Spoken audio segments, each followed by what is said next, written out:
আমি যেখানে দাঁড়িয়ে আছি এটি হচ্ছে টেকনাফের ট্রানজিট ঘাট। আমার ঠিক পেছনেই দেখতে পাচ্ছেন মিয়ানমার এবং বাংলাদেশের মধ্যবর্তী নাফ নদী। গতকাল মিয়ানমারের মংডু শহর দখল করেছে আরাকান আর্মি, তাই টেকনাফের সীমান্তে টহল তৎপরতা বৃদ্ধি করেছে বর্ডার গার্ড বাংলাদেশ। নাফ নদীতে যেখানে ঝুঁকিপূর্ণ স্থান রয়েছে সেখানে সতর্ক অবস্থানে রয়েছে বিজিবি এবং কোস্টগার্ড।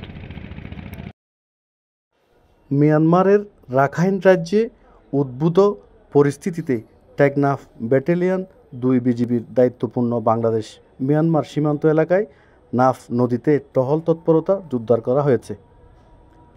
মিয়ানমারের সীমান্তে মন্ডু শহর যে একটা শহর রয়েছে ওই শহরটা বিদ্রোহী সংগঠনের নিয়ন্ত্রণে গেছে। আপাতত সীমান্তের পরিস্থিতি শান্ত রয়েছে, তবুও টেকনাফবাসীর মাঝে আতঙ্ক বিরাজ করছে। সীমান্তের যে কোনো পরিস্থিতি মোকাবেলায় তৎপর রয়েছে কোস্টগার্ড এবং বিজিবি। এখন আমরা টেকনাফ বড় শান্ত আছি, তাহলে মানে হালকা মানে বই বই লাগতেছে এখন মানে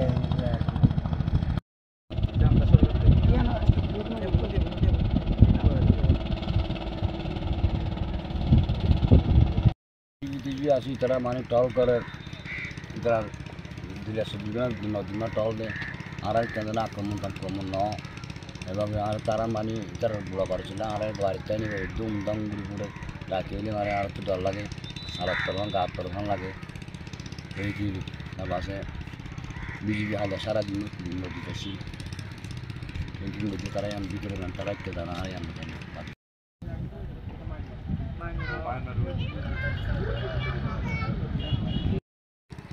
এখন নাপ নদীর মাঝে বেশি বেশি মানে কি বিজিবি তলদের আর নৌকা টকা আর কি চলিত নিয়ে হয় আর বর্মা মাইমা আর কি একে দখল করছে ইয়ে নলা বলি বাংলাদেশের মাঝে সীমান্তর মাঝে কি করছে অনর সীমান্তর কিবানি ইতারা মতে এনে থাকে।